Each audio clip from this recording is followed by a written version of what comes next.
Merci tout le monde. Alors voilà, oui, alors une approche peut-être un peu différente, mais on va peut-être répéter certains concepts que vous avez déjà entendus plus tôt aujourd'hui ou hier. Alors, mais avant de tomber dans BrainBox comme tel, je vais juste voir si ça fonctionne. Voilà. Alors, qui sommes-nous?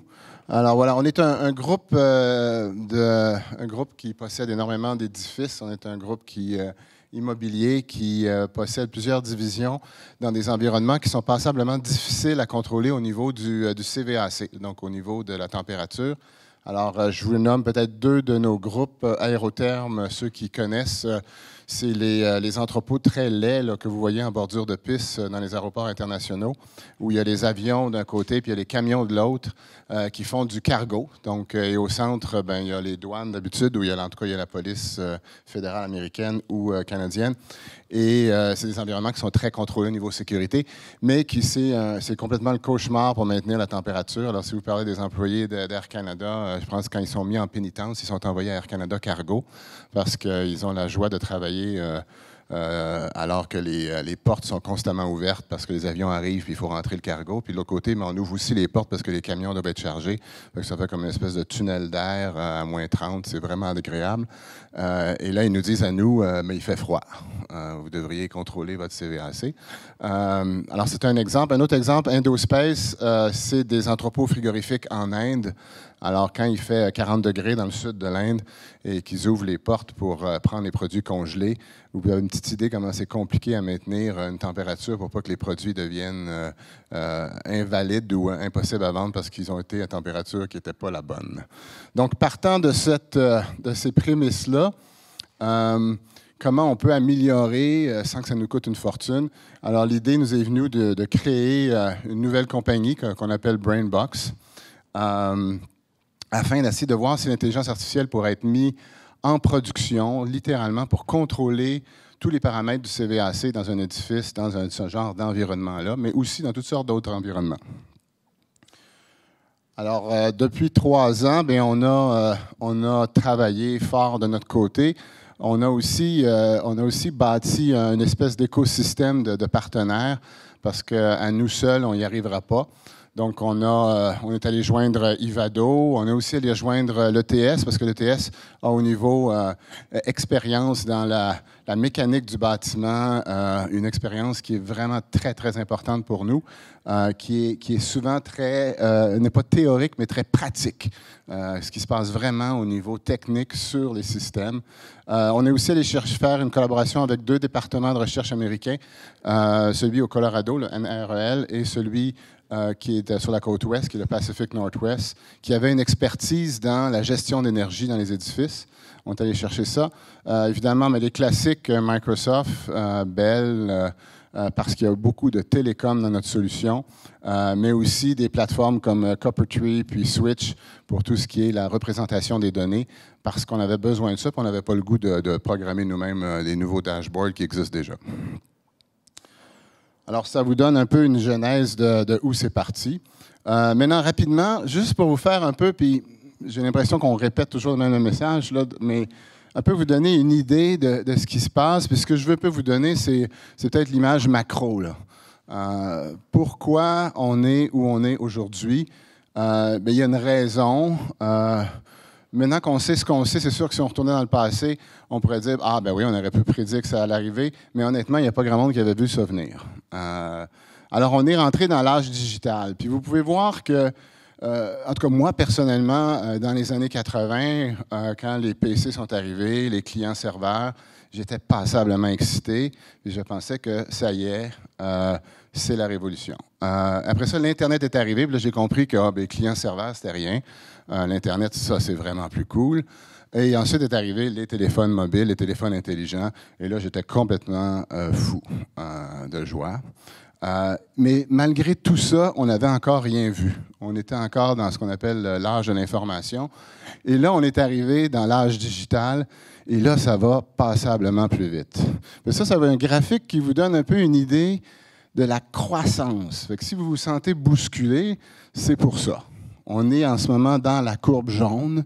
Ça va très, très vite, peu importe dans quelle industrie vous êtes. Ça bouscule tout le monde. Et il y a beaucoup de gens qui ne sont pas trop sûrs de quoi on parle, mais ils en parlent. C'est ça qui est intéressant, particulièrement les journalistes. Donc, ça bouscule tout le monde. Puis c'est un peu ce que je vais vous montrer dans les prochaines acétates. Alors ça, c'est l'évolution, c'est le nombre d'instructions par seconde qu'un processeur peut faire pour à peu près 1 000 $. Donc, si vous mettez 1 000 $, combien d'instructions par seconde vous allez avoir? Ça revient un peu à ce qui a été mentionné plus tôt. Où est-ce que je vais amener votre attention? C'est la vitesse qui explose. C'est la fameuse loi de Moore là, qui s'applique. J'espère que je ne ferai pas un backfeed sur le micro. Alors moi, quand j'étais à l'université, on avait à peu près pour le nombre d'instructions par seconde pour 1 000 $, on avait à peu près l'équivalent d'une bactérie au niveau intelligence. Et croyez-moi, on programmait. Mais on avait à notre disposition une bactérie.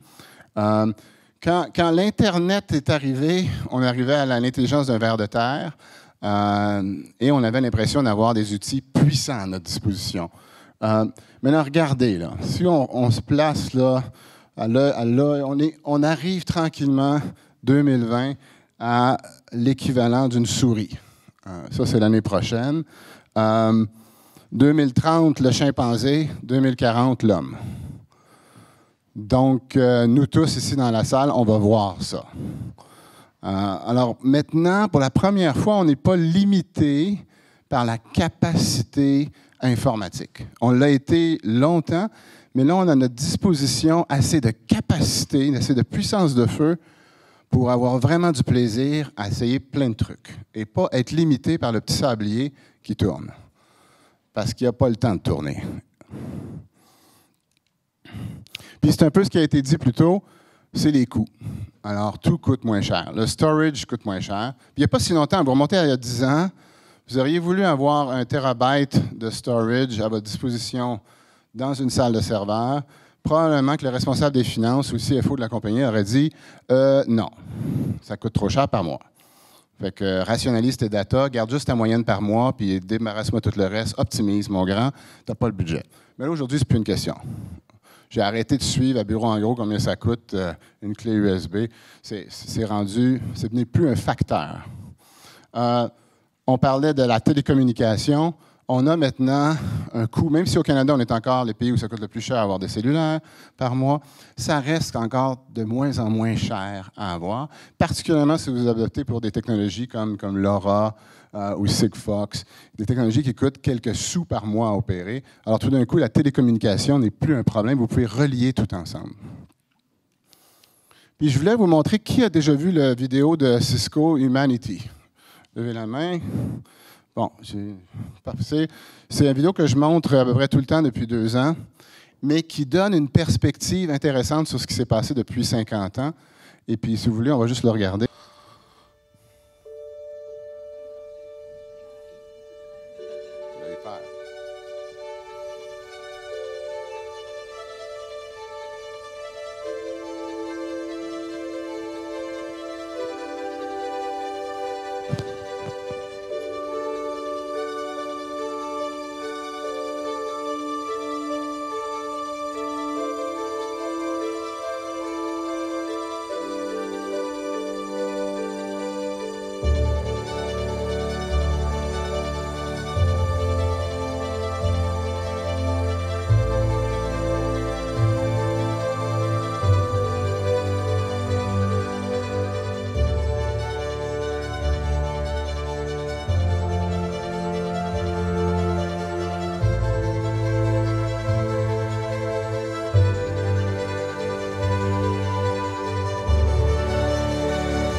Alors, je vous rassure, je n'ai pas d'action dans Cisco.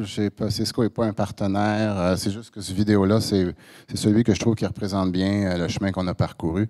Et j'en ai pas trouvé d'autres de meilleurs. Alors, je ne recommencerai pas à travers les différentes sortes d'intelligence artificielle. Ça a été couvert. Nous, on focus sur le deep learning. Donc, c'est vraiment les réseaux neuronaux. C'est ça qu'on utilise. C'est ça sur lesquels on travaille. Parce que pour nous, c'est important d'arriver avec une énorme quantité de data qui va être absorbée d'une façon brute dans le réseau et on n'a pas besoin de superviser. Alors, on est paresseux par nature chez nous. C'est le modèle qu'on a préservé. Et on suit exactement ce qui a été expliqué dans la présentation précédente. On suit exactement ce qu'un être humain fait. Donc, un enfant qui a quelques mois, jusqu'à temps qu'il devienne un ingénieur mécanique accompli à 35 ans à peu près, puis les firmes vont varier à savoir à quel âge un ingénieur est accompli. Il suit ce processus-là d'observer, d'interpréter, d'évaluer. Il va finalement prendre une décision, puis après ça, il va vivre avec. Puis si ce n'était pas la bonne décision, mais on espère qu'il va avoir appris. Sinon, il va répéter jusqu'à temps qu'il apprenne. On suit exactement le même principe dans ce qu'on fait. Mais on n'est pas seul. C'est la dernière inventaire des gens qui sont en ce moment dans le AI, dans les différents domaines. Alors, il y a une quantité absolument effarante de start-up qui travaillent dans différents secteurs. On ne s'amusera pas à passer un par un. Par contre, je vais apporter votre attention sur où l'argent va en ce moment. L'argent va en ce moment, parce que moi, ce qui est important pour moi, c'est où les gens mettent leur argent. C'est probablement là qu'il y a peut-être quelque chose qui est plus significatif. Donc, si vous regardez un peu les domaines en ce moment, on est sorti de la voiture autonome puis de la reconnaissance faciale. Vous voyez, il y a énormément d'argent qui va dans tout ce qui est la santé, le healthcare. Évidemment, les semi-conducteurs, ce n'est pas nouveau. Mais on commence à tomber dans tout ce qui est HR, tout ce qui est légal. Donc, on remplace des gens par l'intelligence artificielle. Le real estate, ça commence tout juste. Les médias, le retail, industriel, peut-être des noms que vous devriez regarder, des gens qui travaillent au niveau industriel. Cyber security, sales marketing. Vous avez notre fleuron Element AI ici qui font plus des modèles génériques qui vont s'appliquer dans différentes industries. Puis qu'est-ce que j'oublie? Agriculture, ça commence aussi. Monde de l'auto, mais vous le connaissez, ça fait longtemps que ça existe, mais aussi au niveau gouvernemental. Mais le but est toujours le même, c'est qu'est-ce qu'on peut remplacer comme être humain avec de l'AI pour que ça aille plus vite. Alors, qu'est-ce que ça veut dire pour nous? Notre approche, on s'est dit, commençons par le CVAC, c'est ce qui est le plus facile. Et pour une usine, c'est ce qui permet de commencer à jouer avec l'intelligence artificielle sans risquer de jouer avec la production. Donc, on attaque le CVAC, on s'entraîne sur ce CVAC-là pour apprendre à jouer avec l'intelligence artificielle. Et par la suite, on pourra toujours attaquer ce qui est le nerf de la guerre, ce qui est le bread and butter, qui est la production comme telle. Alors, l'approche qu'on a utilisée, c'est de venir bâtir une plateforme d'intelligence artificielle qui réussit dans un premier temps à se brancher sur tous les systèmes CVAC existants. Alors, il y a à peu près 700 protocoles de communication en CVAC dans le monde. C'est un cauchemar. Il y en a qui sont complètement propriétaires et personne ne veut nous donner la clé. Il y en a d'autres qui sont ouverts et on peut facilement savoir comment le protocole fonctionne. Et l'intelligence artificielle doit, dans un premier temps, se brancher, découvrir quel est le système qui est en ce moment en place, trouver le langage, s'interfacer et commencer une discussion pour extraire le data.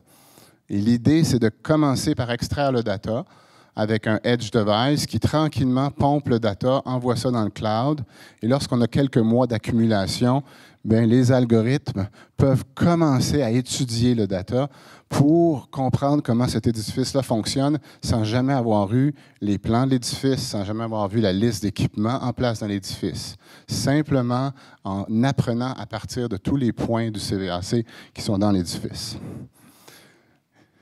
Le but, c'est de rendre les choses plus efficaces. Il y a plusieurs contraintes au niveau CVAC dans les édifices. Le premier, c'est qu'il y a un gaspillage d'énergie qui se fait encore. pour toutes sortes de raisons. On n'accède pas du tout les données. La majorité des données dans les édifices ne sont pas conservées au niveau CVAC. Donc, ils sont dans les logs et ils se font écraser après quelques semaines. Donc, il n'y a pas d'accumulation de données. Donc, il faut ramasser ces données-là pour commencer à en exploiter ces données-là. J'en ai parlé, la multitude de systèmes qui ne se parlent pas entre eux, qui ne se connectent pas entre eux, qui ne travaillent pas entre eux. Donc, il y a une opportunité là de venir connecter l'ensemble de ces systèmes-là.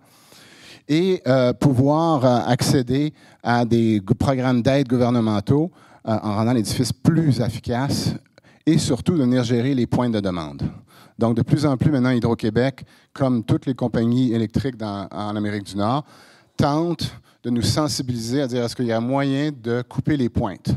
En coupant les pointes, mais ça nous permet de mieux gérer le réseau électrique québécois et aussi nord-américain. Donc, comment vous, comme client, vous pouvez aider Hydro-Québec à gérer vos pointes? Bien, dans un premier temps, il faut comprendre ce qui se passe. Puis ensuite, il faut venir le prédire, il faut venir le prévoir pour pouvoir éviter la pointe. Et ça, on commence à rentrer dans ce monde collaboratif-là de plus en plus. Alors, comment on a réussi à faire ça? Bien, c'est tout simplement d'engager des ingénieurs mécaniques, des ingénieurs électriques, des spécialistes en contrôle CVAC et qui viennent mettre leur expertise dans le design des algorithmes, que leur cerveau, leur façon de penser rentre dans les algorithmes pour qu'une fois que le data rentre, bien, qu'on puisse les remplacer. Donc, que ce soit le système qui fasse le travail à leur place.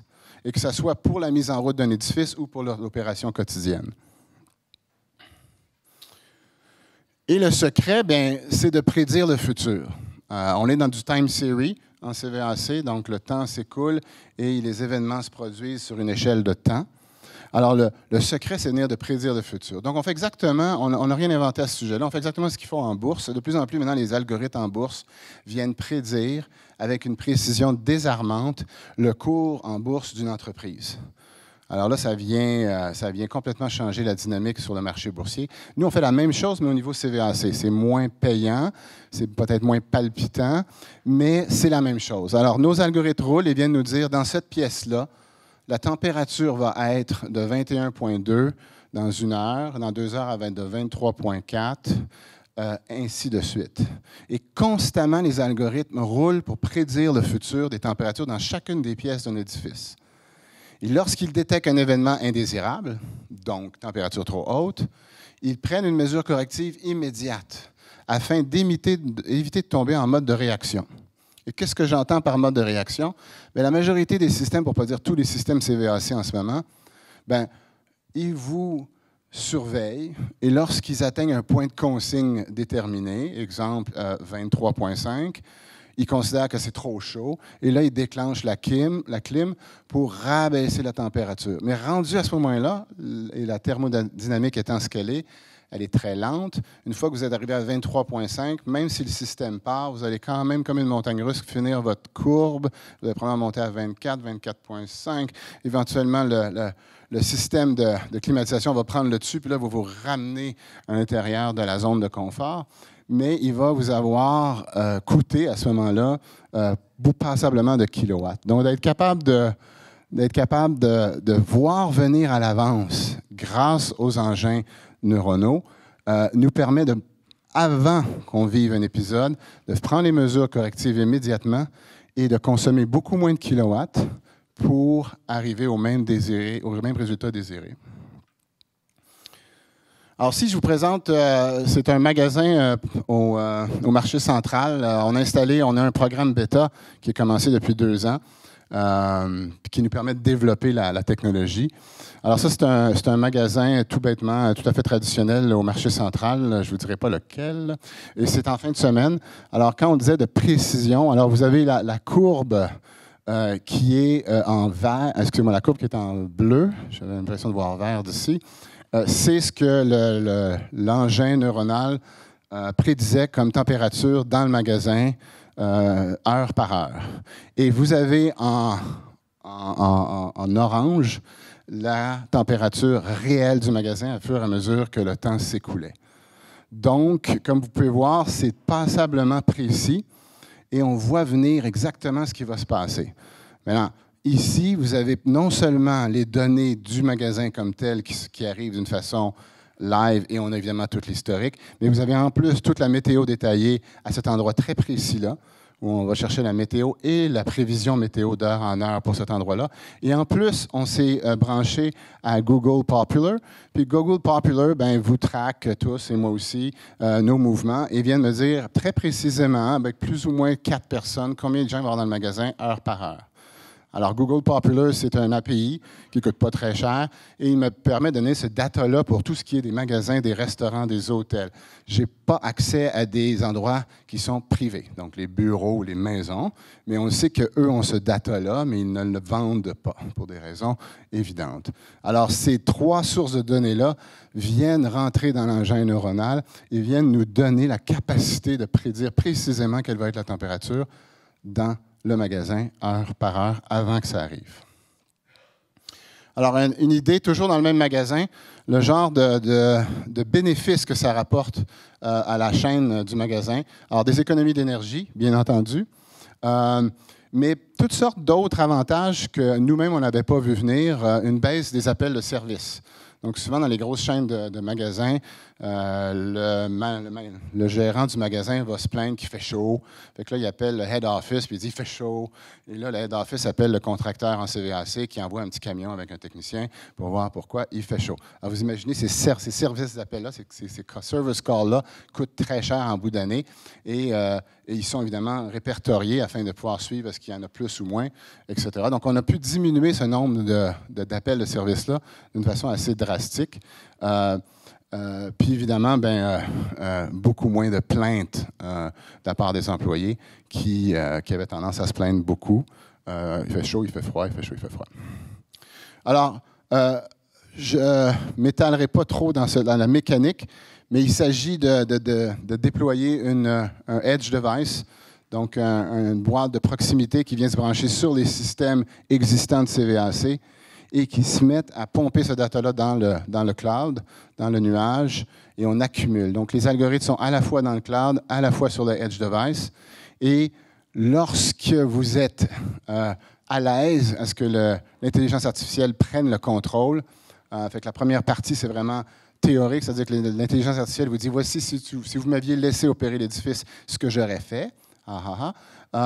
Maintenant, si vous ouvrez la switch, on appelle ça flip the switch. Si vous flip the switch, mais là, l'intelligence artificielle prend le contrôle. Et là, vous obtenez à ce moment-là vraiment un système de CVAC autonome, comme une voiture autonome, et qui vient gérer minute par minute tous les paramètres de votre système, avec l'espoir, évidemment, que ça va vous amener des bénéfices en bout de ligne. Alors, on a un programme bêta qui est commencé depuis 2 ans, puis je vais terminer avec ça. Un programme bêta qu'on fait maintenant en collaboration avec le RTMQ pour le volet fabrication, usine, manufacturière. Ce volet-là est construit, ce volet-là du programme bêta est vraiment construit pour que ça devienne un peu un laboratoire, un outil pour venir jouer avec le AI dans votre édifice, que ce soit au niveau CVAC, mais vous pourriez reprendre les mêmes algorithmes, les mêmes réseaux neuronaux pour pouvoir faire d'autres trucs avec, d'autres expérimentations. Évidemment, ne peut-être pas ouvrir la switch immédiatement, peut-être le faire plus en vase clos. Un exemple de ce qu'on fait, qui ne s'applique pas du tout aux usines, mais qui se fait plus dans le monde de l'éducation, on a un exemple avec le Collège de Montréal, où ils déploient en ce moment l'intelligence artificielle dans le Collège de Montréal, pour sauver de l'argent, bien entendu, mais on a tout un autre volet qui s'accompagne de présentations aux étudiants de secondaire 5, secondaire 4, dans leur cadre de leur cours de mathématiques, sur comment on applique l'intelligence artificielle, à quoi ça sert, quel genre d'exemple concret, et aussi présentation aux parents lors des portes ouvertes pour leur dire que s'ils envoient leur enfant au Collège de Montréal, bien, et ça va être mieux qu'ailleurs, parce qu'on a l'intelligence artificielle dans tout l'édifice et les élèves vont pouvoir jouer avec, littéralement. Et là, on inclut même un volet d'études de concentration de CO2 dans les classes pour voir une corrélation entre concentration de CO2 dans les classes et succès scolaire, qui va être aussi devenir un argument de vente, vous pouvez très bien le voir, pour les parents. Donc ça, c'est quelque chose où est-ce qu'on peut s'amuser avec le AI pour sortir vraiment du domaine classique CVAC puis aller chercher d'autres applications. Donc c'est la même mentalité, c'est le même genre de programme qu'on veut mettre en place côté manufacturier pour voir une fois qu'on a bien masterisé le CVAC et que vous avez des bénéfices, qu'est-ce qu'on peut faire d'autre dans l'usine avec le AI? Alors voilà, je ne sais pas si vous avez des questions, mais je pense que je suis rentré dans le temps.